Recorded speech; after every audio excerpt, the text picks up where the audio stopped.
Présenter avec Christelle nos jeunes qui sont avec nous pour une fois. Voilà. Oui, bien sûr. La Victoire qui est Ça va expliquer leur fonction. Et Mimiti qui est chef de pâtisserie. Sous, évidemment, on a connu la chef pâtissière Christelle Brouillard. Bravo. Pour une fois, on a mis un peu les apprentis en avant aussi. Nous avons une jeune apprentie. Elle s'est perdue, elle est arrivée à Mougins, elle a vu la lumière, elle est rentrée. Elisa Tovati, comédienne, chanteuse et grande gastronome. Je suis ici, on va se faire plaisir à venir cuisiner sur les fours de chef. Tout va bien? Je n'avais pas compris, je pensais que je venais faire un concert, puis finalement on me dit qu'il faut que je mette un tablier et que je prenne un couteau. Donc je vais prendre le tablier, mais je pense que Frédéric va chanter. Et bien sûr, un des plus grands chefs en France, multi-étoilé, meilleur ouvrier de France et autres activités annexes télévisuelles, Monsieur Frédéric Anton, chef du Pré-4 à Paris. Vous allez là.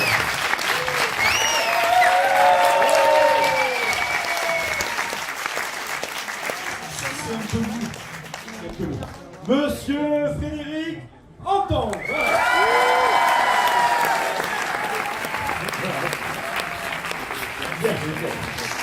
Et toute l'équipe du Pré-Catelan, l'équipe de la maison Le Nôtre, parce que le Pré-Catelan, donc au boulot. Exactement, le Pré-Catelan fait partie de la maison Le Nôtre. Bon, on est bien sûr indépendant, donc on fait à la fois notre cuisine sans être ou avoir de choses imposées, donc ce qui est très important et ce qui permet justement d'évoluer avec sa personnalité, sa cuisine, et grâce bien sûr à une équipe. Alors là, nous sommes 4, mais il faut penser qu'il y a 50 personnes au Pré-Catelan, 25 en cuisine, 25 en salle, ça fait, et on fait 50 couverts, donc ça veut dire qu'il y a un employé pour un client dans le restaurant. C'est ce qui nous permet aussi d'arriver à cette qualité, à ce travail. Donc tout simplement aujourd'hui, on va faire quelque chose d'assez ludique et très facile. Désolé pour ceux qui sont à l'extérieur, hein, je vais vous parler aussi en même temps parce que apparemment on vous laisse pas rentrer, mais bon, vous faites partie aussi un petit peu du public, donc je vous expliquerai un petit peu en même temps ce que l'on va faire. Je reviens de Thaïlande. Moi j'aime bien les choses, les inspirations qui sont du quotidien. La cuisine doit se faire avec les envies et on doit cuisiner ce que l'on aime manger. Ça c'est la chose la plus importante. J'ai voyagé dans le monde entier, la cuisine française c'est quelque chose de magique, mais parfois voilà, on découvre des goûts, des produits qui nous interpellent et à partir de là on va de nouveau inventer une recette ou remettre une recette au goût du jour comme elle nous plaît.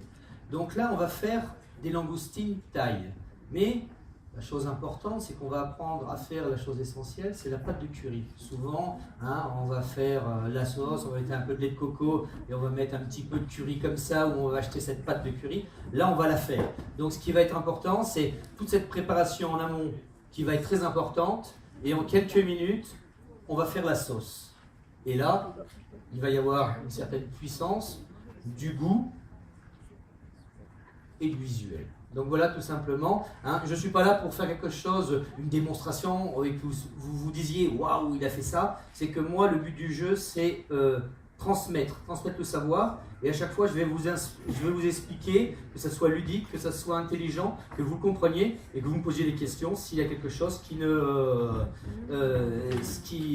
vous ne comprenez pas.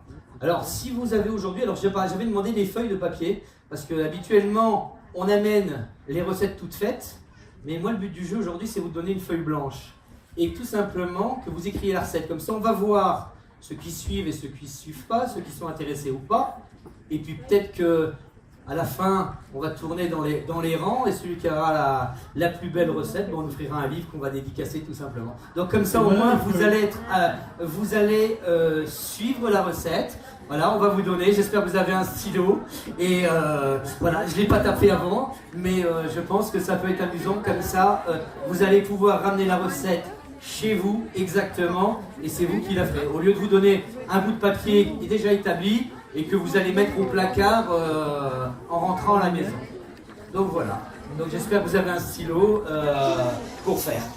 Les papiers sont distribués. Alors, devant Elisa, il y a un accessoire important. Comme par hasard, on n'est pas dans le truc. Le mortier et le pilon. Alors, la petite anecdote aujourd'hui, c'est amusant. C'est que j'ai un pilon, je suis descendu de Paris avec, ça fait quand même 5 kilos. Et j'ai téléphoné à monsieur Fantino, qui doit être peut-être dans le coin, et je lui ai dit, est-ce que tu peux pas me trouver un pilon, parce qu'il va falloir que je mette ça dans ma valise. Ou il me dit, oh là là Frédéric, ça va être difficile de trouver ça. Et je lui ai dit, c'est quand même un peu bête, au pays de l'aioli, s'il n'y a pas de pilon, soit vous l'achetez tout fait, soit vous ne savez pas le faire. Donc je l'ai quand même ramené, parce que personne n'a été capable de m'en trouver un. Donc on a ce fameux pilon qui justement va faire l'essentiel de la recette. Normalement, toutes les familles, on offrait ça dans toutes les familles provençales, et ça se suivait de génération en génération.